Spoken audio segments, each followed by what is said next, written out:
E aí pessoal, aqui é Marcos Botelho, sou pastor numa igreja em São Paulo. Nós estamos estudando o livro de Atos, Atos dos Apóstolos, Atos do Espírito. Eu quero convidar você para estudar com a gente um capítulo por semana.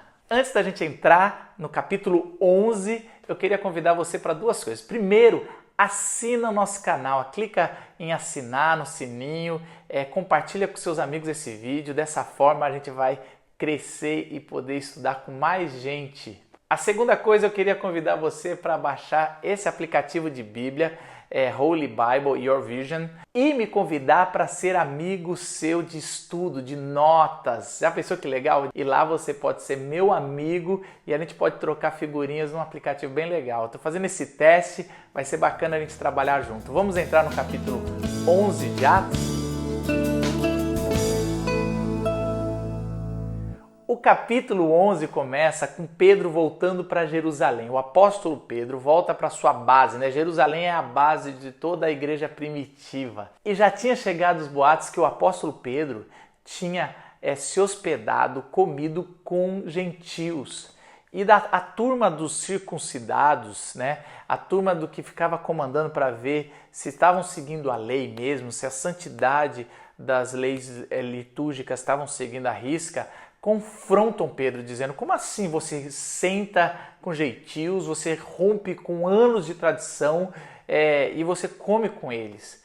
Pedro explica: não só me hospedei na casa deles e não só comi com eles, mas eu os batizei. E aí Pedro conta a história de como Deus apareceu para o centurião romano e como Deus apareceu para ele em Jope e como essa união foi feita por Deus e como eles foram batizados no Espírito Santo. E aí é interessante que quando Paulo vai chegando no final da sua história contando que eles se converteram e que o batismo do Espírito Santo chegou, todo o grupo que estava questionando louva a Deus porque a vida, a graça de Deus, a salvação não eram apenas para os judeus.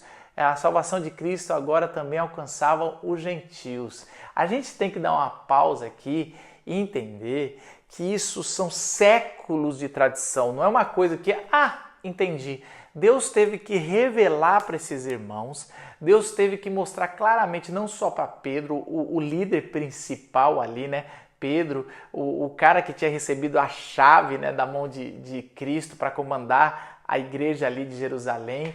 Pedro ali tinha recebido essa experiência, mas agora os irmãos de Jerusalém, a igreja ali base, né, estava tendo essa experiência, ouvindo o testemunho do seu líder e acreditando. Você poderia até pensar, mas Pedro não precisava dar satisfação. Primeiro porque Pedro era o líder maior. Segundo porque Pedro ouviu de Deus o que tinha que fazer. Isso é muito bacana, principalmente do oriental, que a gente precisa aprender muito, que não importa se Pedro era o líder dos líderes ali, o apóstolo líder que tinha recebido de Jesus, ele vai e conta a história dando satisfação, porque igreja é isso, igreja é vida comunitária. Às vezes Deus está fazendo alguma coisa com você e você pode achar que não tenho paciência para ficar me explicando. Isso é igreja, querido. A gente tem que prestar conta um para os outros. Não existe pessoa que não deva prestar conta a ninguém. É bonito ver Pedro contando a história de novo. Às vezes eu estou lendo Atos e fico assim, nossa, vai contar a história tudo de novo, que desperdício de Bíblia, né? Mas é importante, o autor está querendo mostrar que Pedro vai contando a história e que o evangelho é recontar o testemunho, as histórias várias vezes para que pessoas sejam abençoadas e que para prestações de contas sejam dadas. E Pedro faz essa prestação e abençoa a igreja de Jerusalém. Depois disso, Lucas retoma como o evangelho está se expandindo, chegando em lugares muito longe.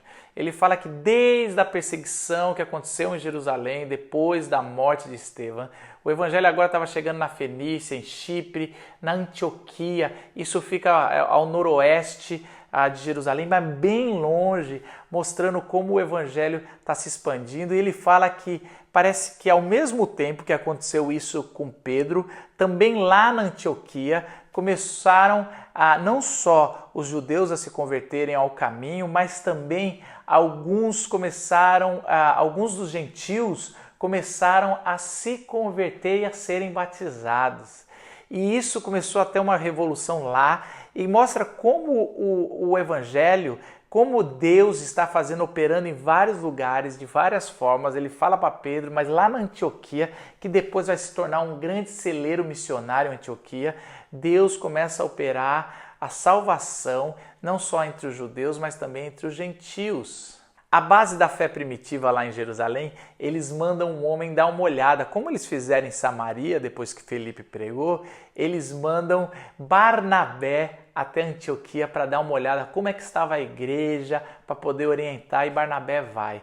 Barnabé mais uma vez aparece aqui, e ele vai aparecer algumas vezes, e nesse texto, Lucas faz questão de mostrar que Barnabé era um homem generoso, de fé, que realmente era temente a Deus. Mais uma vez, Barnabé se destaca entre a igreja primitiva como um homem de visão. E ele chega lá, ele vai exortando o que acontece, e ele percebe que ele sozinho não ia dar conta dessa nova igreja entre os gentios. E ele vai procurar Saulo. Aquele homem que estava sob dúvida, que os próprios apóstolos não tinham botado muita fé sobre ele, mas Barnabé percebeu que Saulo tinha um grande potencial para pregar para os gentios. Olha que forte isso.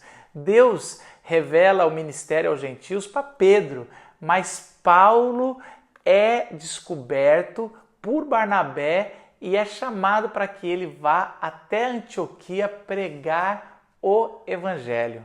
Barnabé vai até Tarso, pega Saulo e volta para Antioquia, e eles ficam por 1 ano discipulando a igreja que tinha sido plantada lá. Olha que interessante, discipulado não é algo rápido, não é algo instantâneo, é algo que leva um bom tempo. E é exatamente isso que Paulo e Barnabé fazem em Antioquia. E o texto fala que pela primeira vez os da fé foram chamados de cristãos. Muito provavelmente era um apelido pejorativo, aqueles que eram fiéis a Cristo, né? Mas era um apelido pejorativo que, com o tempo, a comunidade de fé cristã adotou como algo que tudo que se associa a Cristo, eles consideravam, mesmo que seja a princípio pejorativamente, os cristãos adotaram isso e até hoje nós somos chamados de cristãos. Começou em Antioquia, um dos maiores celeiros missionários, porque Paulo e Barnabé decidiram discipular a igreja de convertidos, tanto de judeus quanto de gentios. O capítulo 11 acaba com eles se juntando para fazer uma oferta voluntária. Não tinha sido pedido nada, mas nesse final de capítulo, um dos convertidos que vieram de Jerusalém, um cara chamado Ágabo, ele faz uma profecia que havia uma grande seca, e realmente houve grandes secas, principalmente no ano 50 de Cristo, e a igreja ali da Judéia foi toda muito castigada, pessoas passaram fome, teve miséria, e lá na Antioquia, mesmo sendo um lugar muito pobre, Paulo vai dizer isso nas suas cartas, que era um lugar que tinha miséria, eles se juntaram e levantaram uma grande quantidade de dinheiro para doar para os irmãos necessitados. Olha só a generosidade do povo de Cristo, de pessoas que se converteram, que eram unidas pelo sangue de Cristo, não por sangue humano, né? Não era pela etnia, pelo povo. Eu não vou ajudar ele porque ele é brasileiro, eu não vou ajudar ele porque ele é latino. Olha, não existe mais fronteiras étnicas no reino de Deus. Agora os gentios estão ajudando os judeus e vice-versa, na generosidade do Cristo, e que Cristo faz gerar riqueza mesmo na pobreza, porque Deus é o Deus do dono do ouro e da prata, e isso faz com que quando a gente se torna generoso, quando a gente coloca os nossos bens à disposição do reino, Deus gera muito mais riqueza em nós, não só de espírito, mas também material, para que cada vez mais a gente possa ajudar. E é isso que acontece com a igreja que Paulo, Saulo ali e Barnabé estavam discipulando. Eles levantam uma grande quantidade e entregam para Paulo e Barnabé para levar. Olha só, eles não tinham conhecido nem há 1 ano esses apóstolos, esses homens de Deus, já estavam confiando uma grande quantidade para ajudar. que essa mudança radical de mentalidade atinja a mim e a você. Que mesmo com costumes de décadas, como era da circuncisão, a gente ao ouvir testemunho de pessoas que foram usadas pelo Espírito de Deus, pessoas que alcançaram, a gente possa também nos converter aos convertidos. É uma nova mentalidade.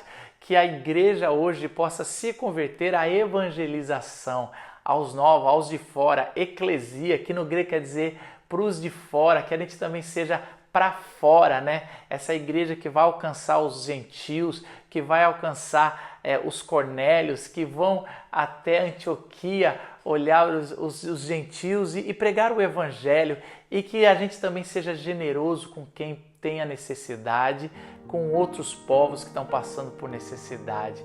Que o evangelho do Espírito Santo seja esse de Barnabé, um homem generoso, cheio de fé, que recupera as pessoas, que acredita nas pessoas.